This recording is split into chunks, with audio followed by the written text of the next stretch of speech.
खुलुमबाय बेयो बड'लेण्ड इंखं टेलिभिजन दिनै 13 जुन 2022 समबारखालि सानसेनि बरादखौ नोंथांमोननि खाथियाव लाबोदों आं सदानन्द दैमारिया।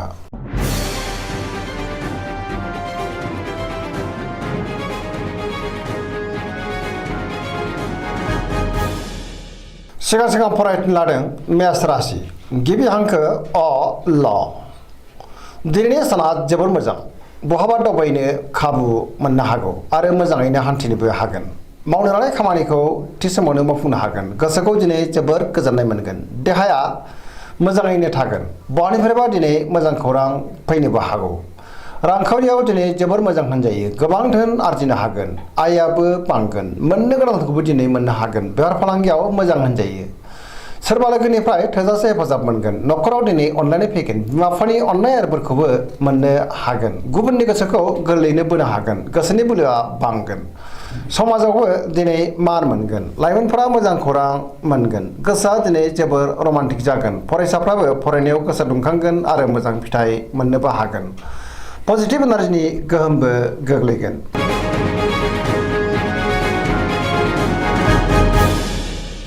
वृष राशि गिबि हांखो इ उ ब। दिनैनि साना जोबोर मोजां। गोसोखौ जोबोर गोजोननाय मोनगोन। गोसोनि बोलोआबो बांगोन। मावनो लानाय खामानिखौबो मावफुंनो हागोन। गियानाबो बांगोन। समाजाव मान मोनगोन। रांखावरियाव दिनै जोबोर मोजां होनजायो। गोबां धोन आरजिनो हागोन। बेफार फालांगियावबो जोबोर मोजां मुलाम्फा मोनगोन। आयाबो बांगोन। न'खराव दिनै बिसि फिसायनि गेजेराव अननानै फैगोन। बिदा फंबायजों मोजां सोमोन्दो थागोन। देहायाबो दिनै मोजाङैनो थागोन। अब्लाबो नाथाय जानाय लोंनायाव सांग्रां जानांगोन। गुबुननि हेफाजाबखौ मोननो हागोन। जायखि खामानि मावा मानो मोनफ्रोमबो खामानिखौनो दिनै मावफुंलांनो हागोन। लोगोफोरनि अनसायनायबो मोनगोन। गोसोनि साननायफ्राबो जाफुंगोन। पजिटिभ एनार्जिनि गोहोमबो गोग्लैगोन।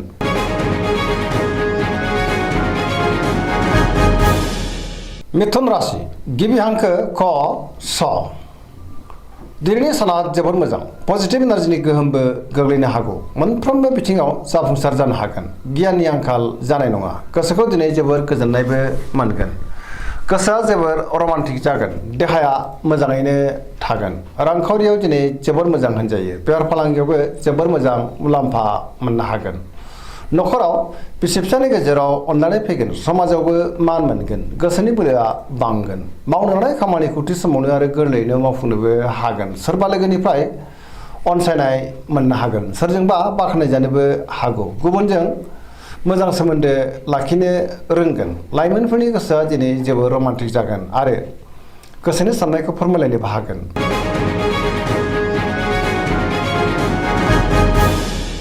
कर्कट राशि गिबि हांखो ड ह। दिनैनि साना जोबोर मोजां। गोसोखौ जोबोर गोजोननाय मोनगोन। सोरबा लोगोजों बाख्नाय जानो हागौ। गोसोनि साननायफ्रा दिनै मोगथाङाव जाफुंगोन। गोसोआव गोग्गो आरो गोथों साननाय फैगोन। पजिटिभ साननाय फैगोन। मावनो लानाय खामानिखौ थि समावनो आरो गोरलैयैनो मावफुंनोबो हागोन। रांखावरियाव जोबोर मोजां। आयआ बांगोन। बेफार फालांगियाव जोबोर मोजां होनजायो। दिनै न'खराव अननानै फैगोन। समाजावबो लोगो लेवा बांगोन। देहाया दिनै मोजाङैनो थागोन। गुबुननि हेफाजाबखौबो मोननो हागोन। गुबुननि थाखाय गोबां मोजां खामानि मावनानै होनोबो हागोन। गुबुनजों मोजां सोमोन्दो लाखिनो रोंगोन आरो बयजोंबो अनजासोगारगोन।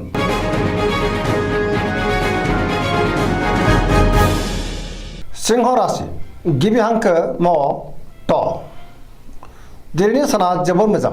गोसोआव पजिटिभ साननाय फैगोन। मावनो लानाय खामानिखौ थि समावनो आरो गोरलैयैनो मावफुंनोबो हागोन। सोरबा लोगोनिफ्राय हेफाजाबबो मोननो हागोन।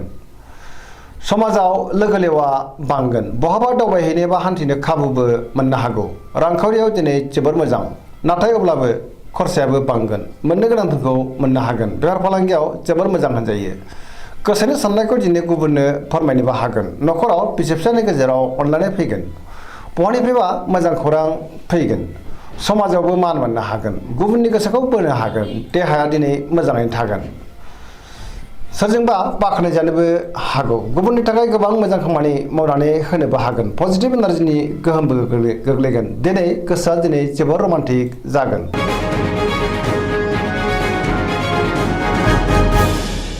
कन्या राशि गिबि हांखो प ट।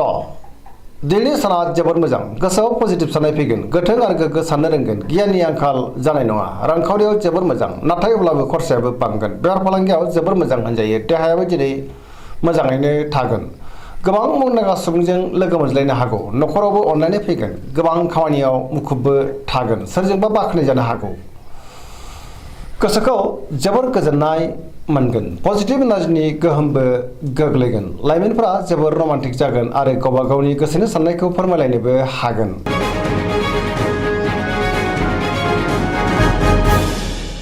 तुला राशि गिबि हांखो र ट दिनैनि साना जोबोर मोजां गोबां रोखोमनि जेंनाफोरखौ दिनै गोरलैयैनो सुस्रांलांनो हागोन गोग्गो गियान फैगोन गोसोनि बोलोआ बांगोन गोसोनि साननायफ्राबो जाफुंगोन मावनो हानाय खामानिखौ थि समावनो आरो गोरलैयैनो मावफुंनो हागोन देहाया मोजाङैनो थागोन रांखावरियाव दिनै जोबोर मोजां मोननो गोनांखौ मोननो हागोन न'खराव बिसि फिसायनि गेजेराव अनलायनाय फैगोन बिदा फंबायजों मोजां सोमोन्दो थागोन समाजावबो मान मोनगोन बेफार फालांगियाव दिनै जोबोर मोजां होनजायो गुबुननि गोसोखौ गोरलैयैनो बोनो हागोन लोगोफोरनि हेफाजाबखौबो मोनगोन गोदान थांखि लानो रोंगोन सेंग्रा सिख्लाफोरनि गोसोआ दिनै जोबोर रमान्टिक जागोन आरो गावबा गावनि गोसोनि साननायखौ फोरमायलायनोबो हागोन पजिटिभ एनार्जिनि गोहोमबो गोग्लैगोन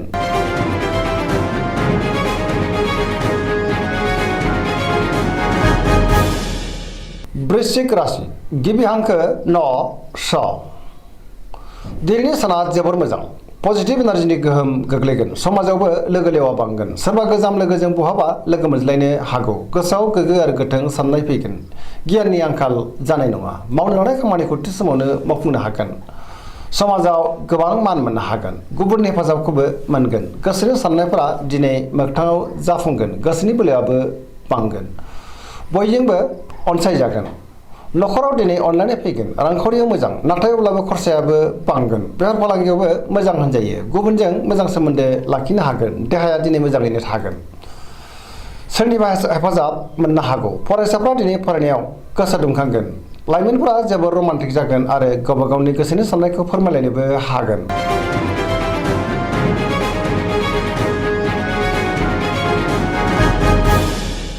धनु राशि गिबि हांखो ध फ भ दिनैनि साना मोजां आरो गाज्रिनि गेजेरजों बाबेनलांगोन गोसोआव बोलो बांगोन नाथाय अब्लाबो मावनो हानाय खामानिखौ थि समावनो मावफुंनो गोब्राब जागोन माबा नङा माबा मोनसे हेंथा फैनो हागौ गोसोनि साननायफ्रा देबोर नांनोबो हागौ रांखावरियाव मोजां मोननो गोनांखौ दिनै मोननो हागोन बेफार फालांगियाव मोजां होनजायो समाजाव मान मोननो हागोन बहाबा थाङोब्ला दिनै लामा सामायाव सांग्रां जानाया गाहाम जाब्रबथायनि आसाबो दङ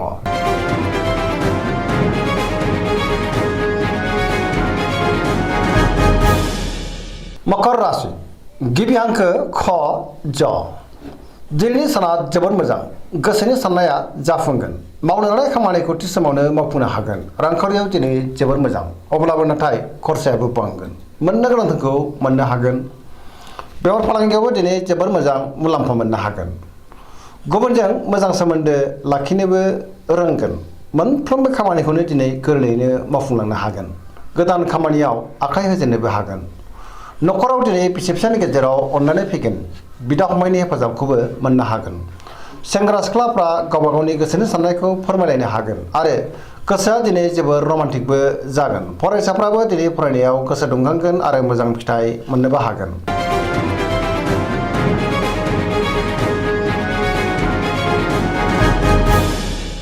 कुंभ राशि गिबि हांखो ग स दिनैनि साना बारा मोजां नङा गोसोखौ दिनै जोबोर गुलाय गुजाय मोनगोन मावनो हानाय खामानिखौ थि समावनो मावफुंनो गोब्राब जागोन बहानिफ्रायबा हरखाबै गाज्रि खौरां फैनोबो हागौ समाजाव नाथाय मान मोननो हागोन गोबां मुंदांखा सुबुंजों लोगो मोनज्लायनोबो हागौ रांखावरियाव मोजां बहानिफ्रायबा गोबां धोन मोननोबो हागोन बेफार फालांगियावबो मोजां होनजायो देहाया दिनै बारा मोजां थानाय नङा गोबां रोखोमनि देहायारि जेंनाजों मोगा मोगि जानांनो हागौ जानाय लोंनायाव सांग्रां जानांगोन न'खराव अननानै फैगोन गुबुननि हेफाजाबखौ मोननो हागोन बिमा बिफानि अननाय आरो बोरखौबो मोनगोन बहाबा थाङोब्ला लामा सामायाव सांग्रां जानाया गाहाम नेगेटिभ एनार्जिनि गोहोमबो गोग्लैनो हागौ